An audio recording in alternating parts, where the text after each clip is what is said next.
Hello, listeners. You are listening to another episode of Que Madre and Warrior Mother. We've got the lovely Siobhan Hoover with us, nice and healthy and beautiful. And my name is Ana Rosa Rizo Centino. We are missing our hermana del alma, Ali Cortez, but hopefully she will be back with us for the next episode. You know, she's doing things, leading trainings, and being her fabulous self. So, yes, today we are going to be talking about courage.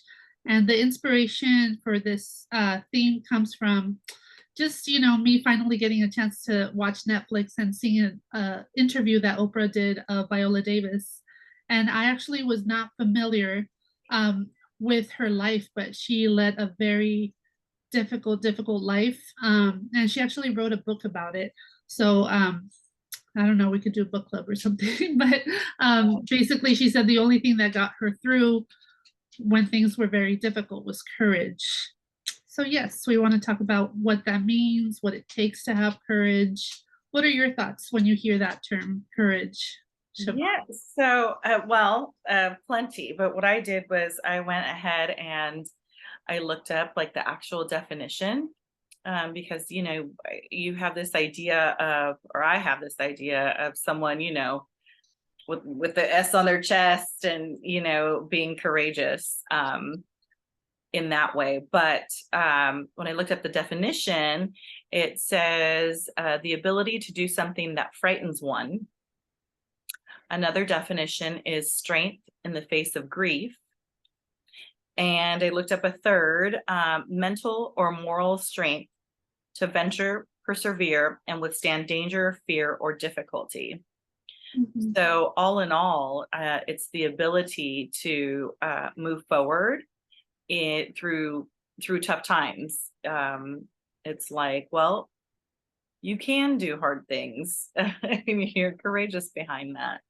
Mhm. Um, so that's kind of what came to mind for me. I wasn't familiar with Viola Davis's past life either.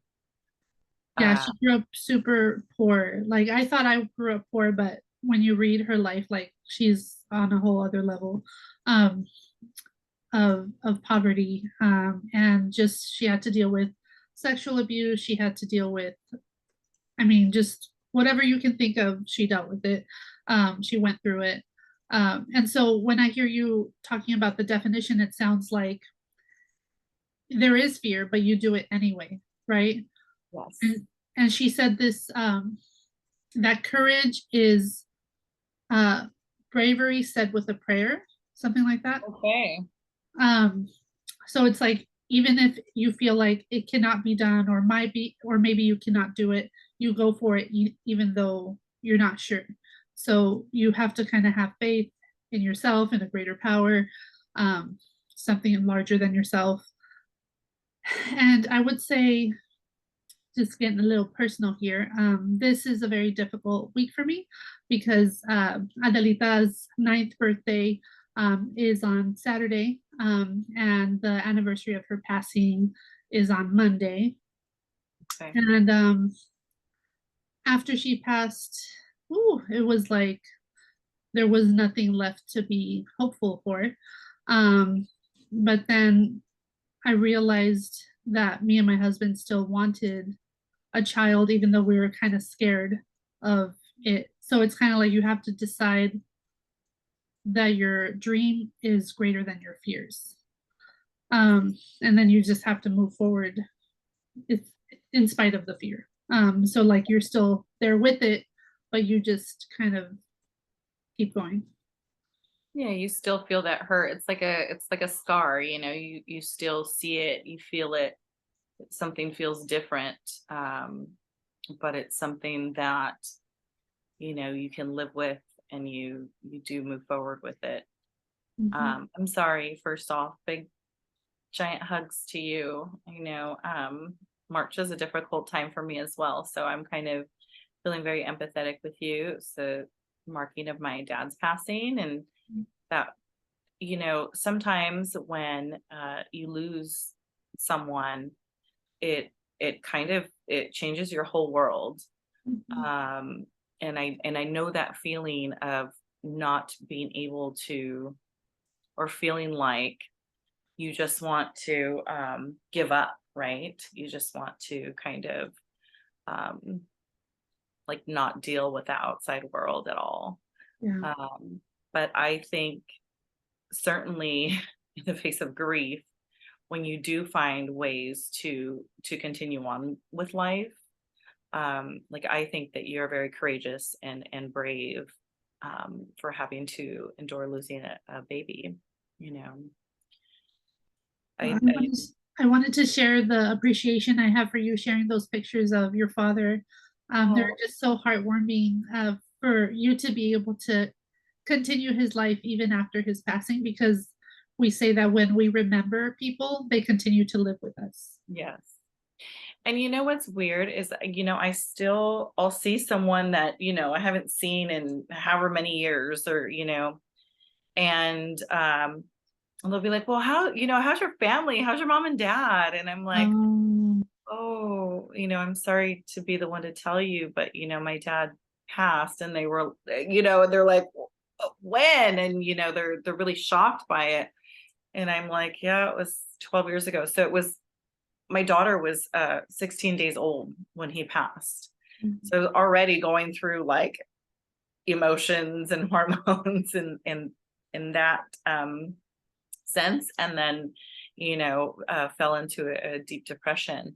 But then when I do talk to people and they say, oh, you know what, your dad had such a huge impact on my life. He was always so upbeat and positive, and there was this one time, and they tell a story, and then it like hits me in my heart that, gosh, like he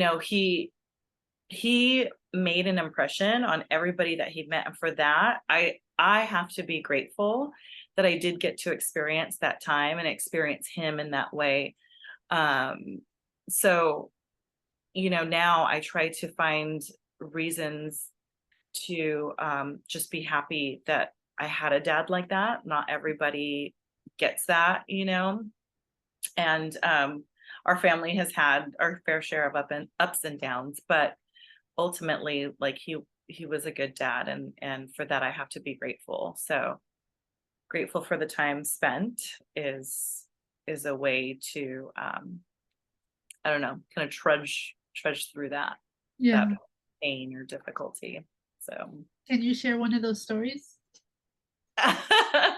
um what with my about my dad? Yeah, because you said there's lots of stories of like, Yeah. So he used to work with the youth a lot, and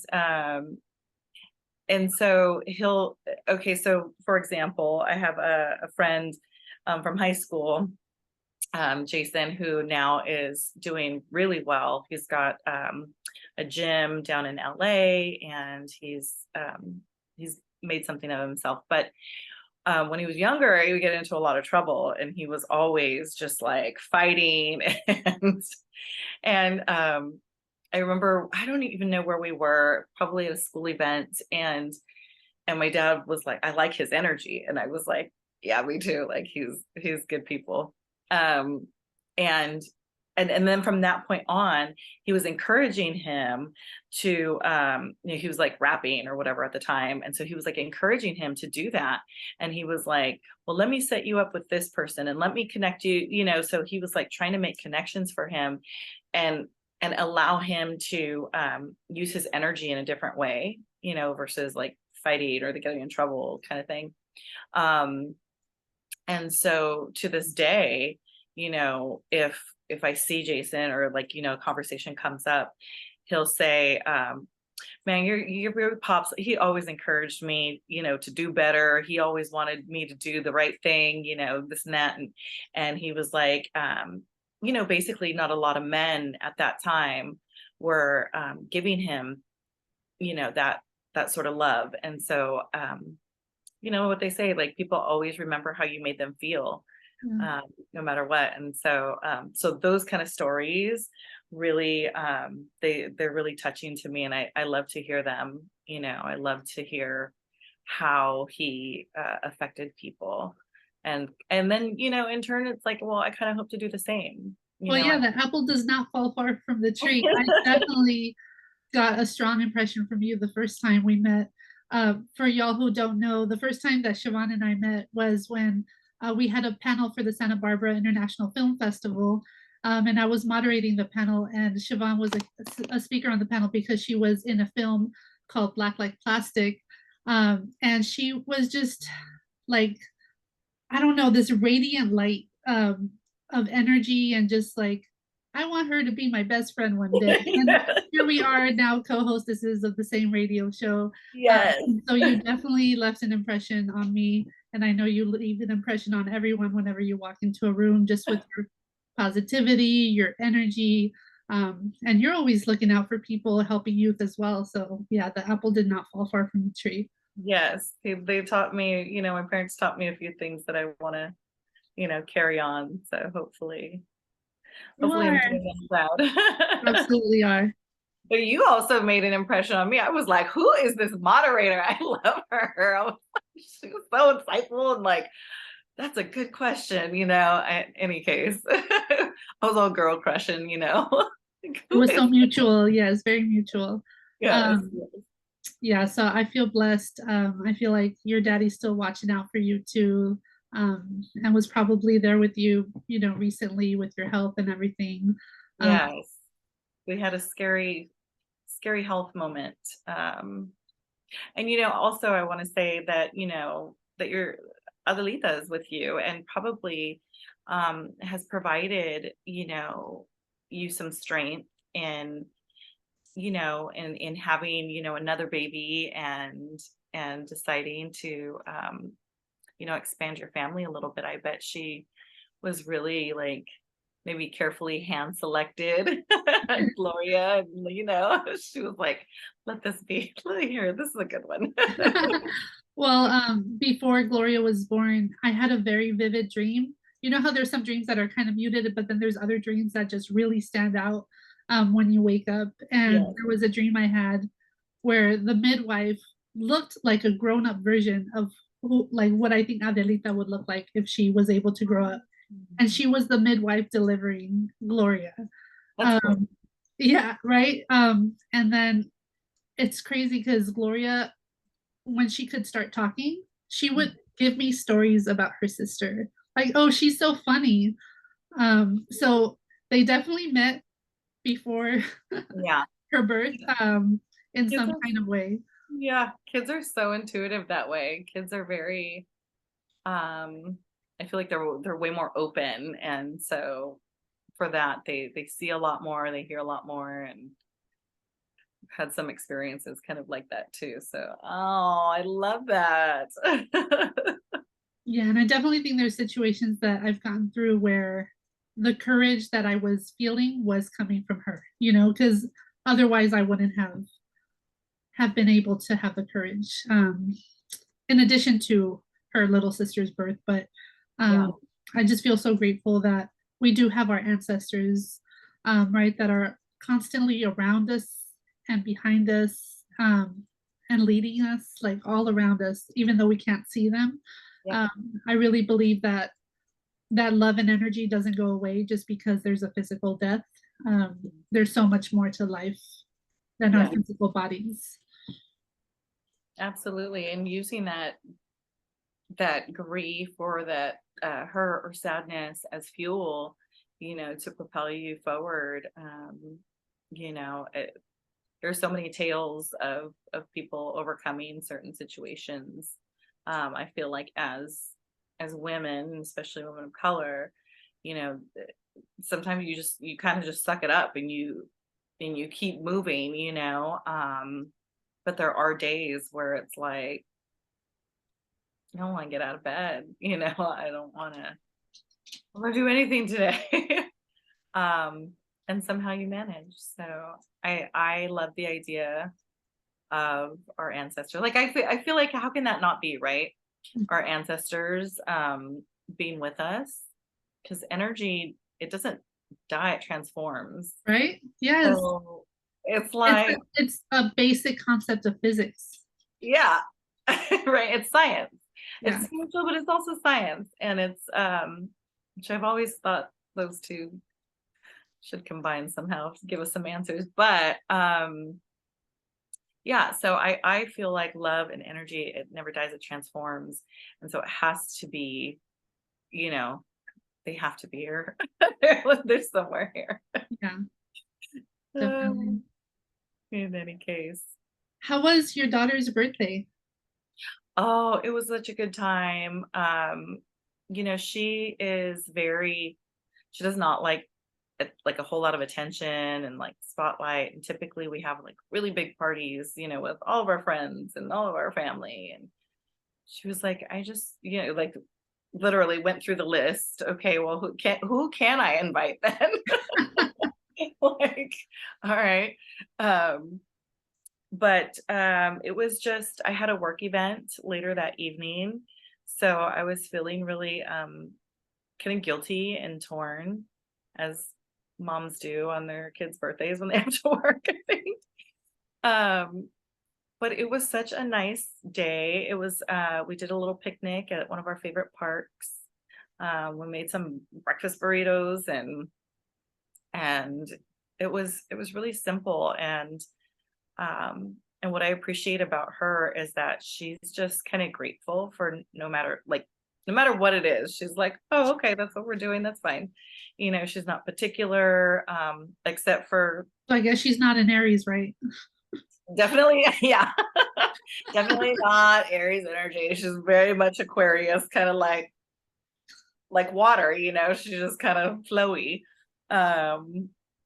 But she's just, like I said, she's just really easy to please. And I really appreciate that about both of my kids, that they're not super, they don't need the flashy things, even though, like, you want to do that for them sometimes. So I asked her, I said, what was your favorite part of today? And she goes, well, just being with my family. And I was like, okay. But she was like very thankful. And I don't know, it was all around just a good day. It was you know, I like to celebrate. So And then she got sick right after, huh? oh gosh, so we've been hit. I think my house is done with the sickness for the year. Reached your I quota. was that You've reached your quota. I reached my quota. I'm done being sick. And for folks out there, I actually got really sick and spent a few days in the hospital. Um, so it was like she got sick, I got sick, and then she actually got sick again. So it's like, okay. But one lesson that I've learned in having to be hospitalized, being sick, is that um, really listen to your body. I was kind of in this state where I thought I had caught my daughter's flu. It ended up being something else. But at one point, it was kind of like, there's something terribly wrong. And I knew it. I tried to rest like one more day, like, oh, I don't want to go to the ER tonight. I just want to rest tonight. And then tomorrow I'll let them, like, probe me. But by that time, I was barely walking. I didn't eat for 4 days. It was terrible. And so my suggestion to everyone is to always just be mindful about what your body's going through. And sometimes I try to tough things out. I'm very much, I'll take a supplement, or, try to home remedy whatever it is. And sometimes you need to pull in the big guns to get some help. And so I won't do that again. Well, what is it as moms? Because I do the same thing where, like, if my daughter has certain symptoms, of course, I'm taking her to the doctor. Yeah. But if I'm experiencing symptoms, I kind of look at my planner and I'm like, oh, I have to get X, Y, and Z done by such and such day. Guess there is no time to go to the doctor. Like, why is it that we are able to prioritize our kids' health, but then we don't prioritize our own? Right. Yeah. That's a very good question. Um, I think in part it's kind of like, oh, I'll get better, oh, I'll shake this off. Um, I think I learned my lesson and I said I will not try this again. I will definitely be, being hospitalized is very scary. And more than anything, I'm like, I don't have time to be sick. Yes. Right? It's like, listen, I'm busy from 6 a.m. all the way to like 8 p.m. some days. I am busy. And so, but it forced me to not be. It was like, oh, okay, lay here for 3 days in the hospital. And then previous to that, it was 4 days. So it was a solid week of me being down, which is like, I would never be able to do that without being sick, right? Yeah. However, um, I think that if you don't put your oxygen mask on first, you're not gonna make it. So the importance of that kind of lesson is that, all right, you have to slow down in order to stay healthy sometimes. And if you don't, you get knocked down. I got sat down for a few days. So Yeah. yeah. Well, I Drink. just went on a trip to Albuquerque, and on the plane, the stewardess did something that had never been done to me before. I think it was maybe because I've had Gloria with myself, but I've had her with me on other trips, and this has never happened to me. But this time, she literally came to me and looked at me and was like, "If there's an emergency, you put on your what do they call it, oxygen mask first, and Yes. then you put it on her." Yeah. Like, I'm like, damn, single me. Why are you singling me out? It's like, Yes. yeah, they do have to tell you that. And it's almost like that concept you were talking about earlier of when you hear courage, you think of like this person with an S on their chest. And so it's like we kind of go through this definition of who it is we think we need to be on a daily basis with an S on our chest, right? Or being Wonder Woman, when it's like, okay, Wonder Woman, slow down and make Yeah. sure that Calm you down. at least have the courage to love yourself and treat yourself with the same care that you treat other people with. Absolutely. Yes. Yes. So, like, don't believe in the hype that you have to be everything for everyone. It's like, go ahead and pour into yourself first in order for you to be able to serve, your family or your children or your friends or your job and whatnot. So Mhm. yeah, I completely get that. And she probably singled you out because she feels that. Like as moms, it's like your instinct is to help your child first, even before yourself. But if you're passed out, you can't you know, I Right. was It's kind of a calling problem. people like, can you send my kids food? I can't get up. Like I'm in bed. Somebody get my kids food. Yeah. Um, and wasn't even thinking about me having to eat. So Well, because you didn't eat for 4 days. yeah, I couldn't. Yeah, it was ugh. And if y'all know me, I enjoy food, so that was really like need that. However, I was drinking water, and I feel like that was the only thing that I could do was drink water. So You were still a hydrated goddess. yes, So you were in I bed. was dehydrated. Yeah. And I would like text my kids from the other room, mask up and bring me water, please. So yeah. Well, I'm glad we have your beautiful radiant smile back and that Thank you. It's good doing to better. be back on my feet. So I know I missed everybody. Definitely missed you. And like I said, missing a week and a half, I guess, because I also was partly into the next week where I don't know, I was sick. Oh, my daughter was sick. Anyway, It's um, weird. yeah, it's like take your vitamins, drink your water, make sure that your cup is full. Yes.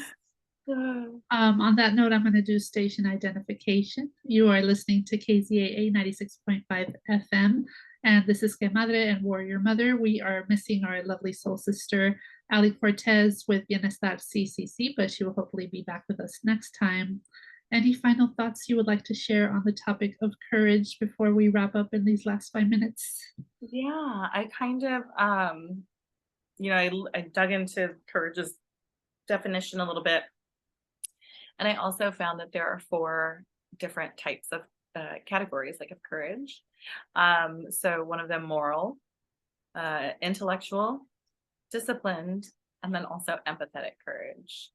So, kind of taking notes here, morally, we don't always say we, but us, we want to do what's right. We want everyone to be kind of in line with that.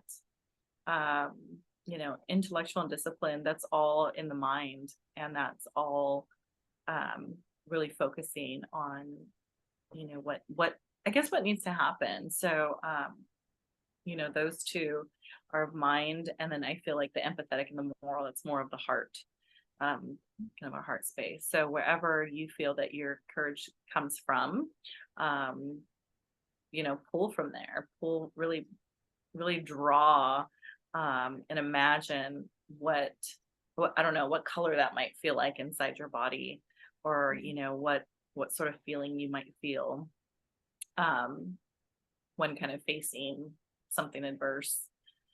So, that's my Have fun. some crystals that could help. Yes. Yes. So, well, I like smoky quartz. I feel like that's kind of like the master cleanser, and I always feel just all powerful with it. I'm sure there are some others that are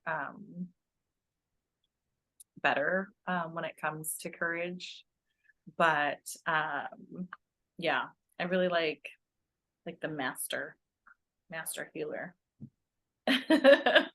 Smoky Uh, quartz. huh? Smoky quartz. Yeah, I like the smoky quartz. And a lot of people they use rose quartz, because that's kind of, for the heart space. But in doing a quick search, it was like aquamarine is supposed to be the stone of courage and That truth. makes so much sense because that's my mom's birthstone. Oh, And she's the most really? courageous person I've ever met. Oh, I love that. I love that. So what month is that? March. March. Oh, okay. Oh, So I guess technically that's also Gloria and Adelita's birthstone too. yeah. How cool everyone has the same. Aw. Wow. Yeah, I think that in seeing you and knowing your story, I I feel that you are certainly an example of what courage is. Aw. And I applaud you for doing everything that you do, and still with a smile on your face. Just like knowing what I know, I feel like that you're like a true example of what courage should be. As are you, and I can't wait to finally get some sushi with you when this rain is done. Please, I'm so sick of the rain. I'm like, can we please have some sun now? Yeah, because normally I do this. We record together at Siobhan's house, but because of the rain, I decided to stay home today. Probably smart because the Yeah. freeway shut down. But yeah, sushi date coming up soon, please. Yeah. Maybe when the sun's out. Okay. Yes. Yes, All indeed. right. Well, thank you so much for another lovely episode. I love you so much. Love you.